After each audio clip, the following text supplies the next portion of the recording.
We out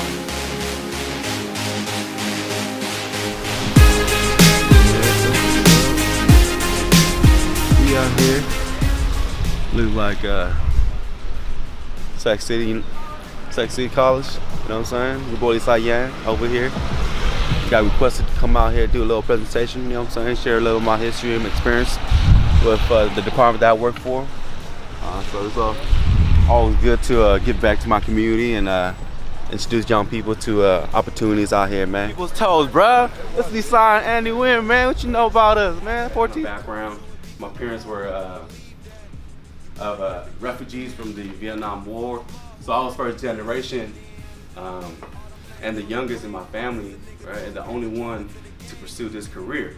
So it was a challenge for me. Right, it was a challenge for me to take this route because a lot of my peers didn't take this route. They ended up in gangs or either killed or not graduating high school. And that's what I saw growing up in my neighborhood. So when I went to college, I was like, oh, you know, I'm not good at math, I'm not good at science, but I do know the hood and neighborhood and the life. So I'm like, you know what, I'm gonna apply that to my skills and use that and maybe get into law enforcement if they take me, right? So I eventually got into that. Like, man, I'm short, I'm long. I don't have like the body structure, you know, cool up. Oh man, that's how running 5 miles. That's out of my mind. But for this man, like, he could do all that. So for me, there's more challenges, right? So I'm like, man, to be a peace officer, I have to like overcome all these struggles that I face personally in order to get to that level of being able to compete with other candidates, right? I'm like probably like one of the shortest recruit in the academy that the class that we went to, right? I'm facing with dudes that are like 6 foot and all bulky and works out and run. I'm like, man, I don't know if I can do this. Girl, this is a lot of challenges.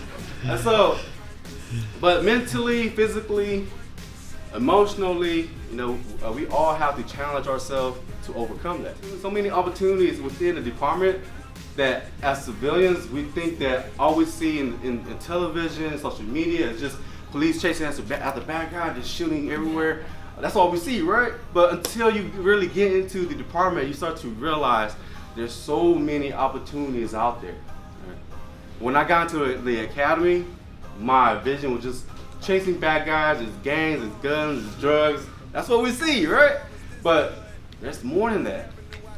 There's a lot of things that you see that you wouldn't normally see. That's her definition, but she's really proud because I think anyone, any family, any friends that know you, that know your struggle as a youngster growing up in the place that you came from and the things that you went through as an individual and the things that you accomplished now, like, you're obviously gonna have a lot of supporters, you know, regardless of what you do, as long as it's positive. They're proud to see people from the neighborhood come up, you know, because a lot of young people in our neighborhood don't have those same opportunities, right? Going to college, finding mentors, you know, finishing, you know, graduating and going to academy. And, you know, it really changed my brother's perspective.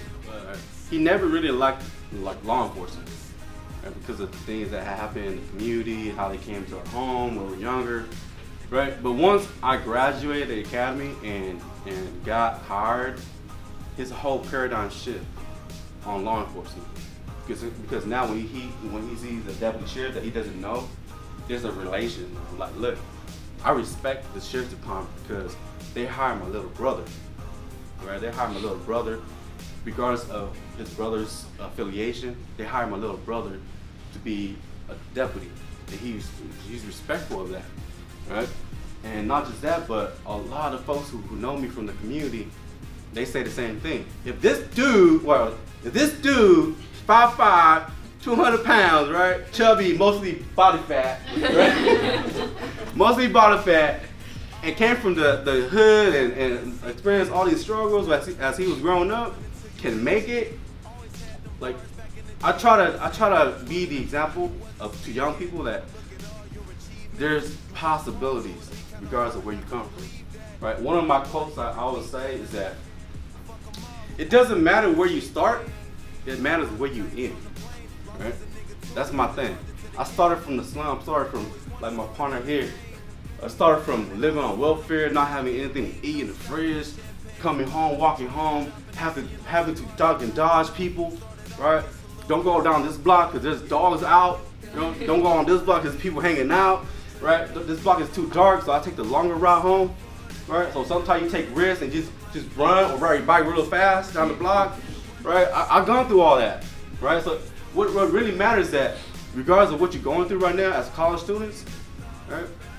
You have to struggle a little, right? To really like enjoy the success and really like know that, you know what, I went through all these struggles and here I am today. I finally graduated, got my bachelor's, got my AA, whatever that it is. Got accepted to a program, right? And you constantly work. And failing is part of success, as long as you don't give up, right? I failed my first academy. I came back. Things I learned in my first academy, I maximized that. I dominated, right? What I learned, I helped other people who was first in their academy to get through their things, right? I didn't get accepted the first time. Me too. Denial letters after denial letters, right? No, I'm serious. Right? Probation denied me. Corrections denied me. Police denied me. I'm like, bruh, like I don't even have a criminal record. Like, what the hell is this? Right? So you start to doubt yourself, like maybe I'm not meant for this, right? But you continue to strive on.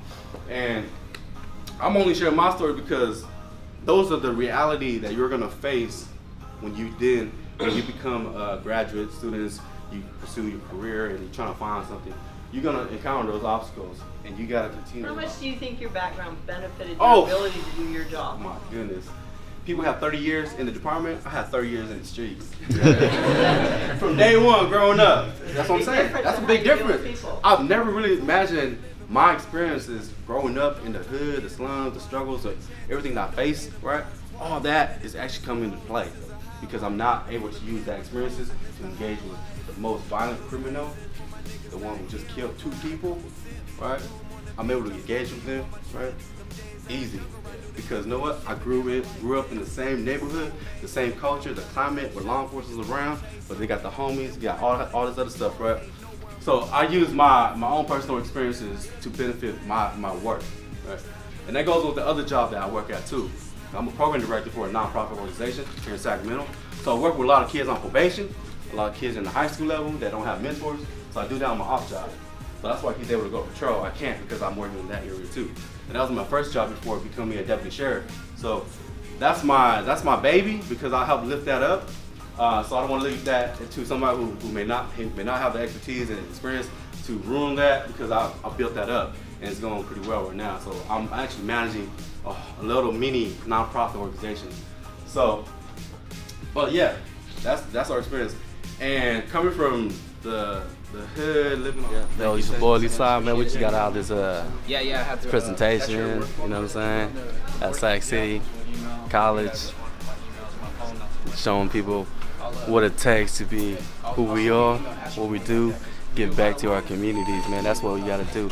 The hustle never stops. Your boy Lisa, yeah. We out. Back in the day when the same ones running up on you wasn't speaking. Look at all your achievements. You work hard, so it'd be kinda hard not to believe that. You party every weekend. Fuck them all who act like they ain't see it then.